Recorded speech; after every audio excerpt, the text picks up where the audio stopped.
venit pe canalul meu. După cum bine știți, săptămâna asta sau cealaltă, nu mai știu exact, v-am întrebat dacă aveți întrebări pentru mine, pentru că vreau să fac un vlog în care să discutăm, să ne cunoaștem, să ce știu eu, mai multe chestii. Așa că să începem cu prima întrebare. Deci, de ce v-ați apucat de YouTube? Ionela 20. Păi, pentru că mi-a plăcut. Și pentru că am vrut. Cred. Îți place să gătești? Cris. Da. Că dacă nu-mi plăcea, nu mai făceam vloguri cu mâncare. Așa că uită-te la vloguri și dacă nu știi să gătești, înveți-te la mine. Și uite, așa ne ajutăm una pe alta. Cum te-ai hotărât să faci YouTube? Păi, stând în pat într-o seară, sincer, m-am hotărât.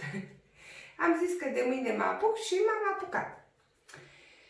Nu este o întrebare, dar vorbește despre tine. Vrem să te cunoaștem mai mult. Dana Gabriela. Ce să zic despre mine? Despre mine pot să spun așa. Am un copil, sunt măritată, am 25 de ani și cam atât. Îmi place, ce știu eu, să mă distrez, să plec în vacanțe cu soțul meu, să fac tot felul de nebunii.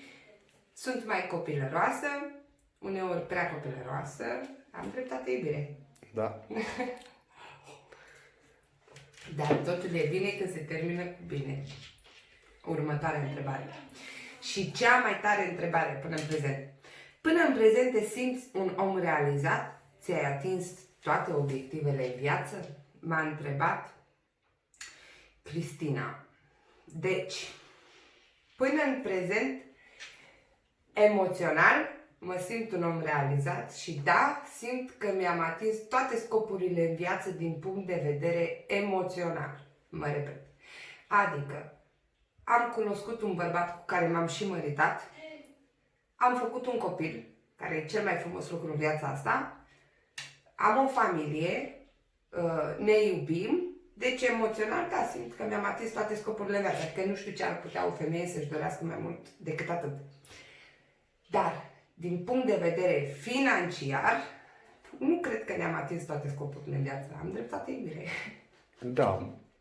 În sus nu există graniță. Exact. Așa. Ce să mai... Toată lumea, în loc să-mi scrie o întrebare, îmi faci promovare. Îmi faci promovare. Îmi faci... Ce promovare să vă fac eu? Promovare la ce? Deci, cea mai tare și prima întrebare și cea mai frumoasă întrebare până acum, din toate astea au fost toate întrebările, ca să înțelegeți ce am putut să aleg, că restul au fost doar întrebări.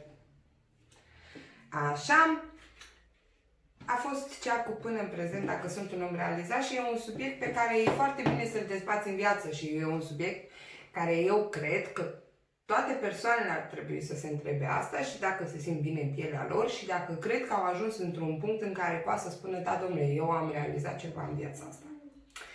Dar, ca să nu uit, vor mai veni și alte vloguri, sunt în decursul unui proiect, gândesc un proiect, încă nu știu sigur dacă să-l pun în practică, vor urma acele videouri, după cum știți că am făcut sondaj pe Instagram, pe care îl voi lăsa aici. Am făcut un sondaj în care am spus dacă vreți să fac 10 lucruri pe care să le faci sau 10 lucruri pe care să nu le faci. Și vor fi foarte multe proiecte pe viitor.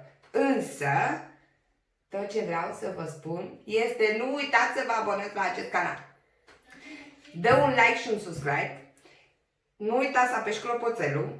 Și încă ceva foarte important. Oricine mă pune la story, pune acest video la story și îmi dă tag, îl repostez. Așa că v-am pupat. Cheers!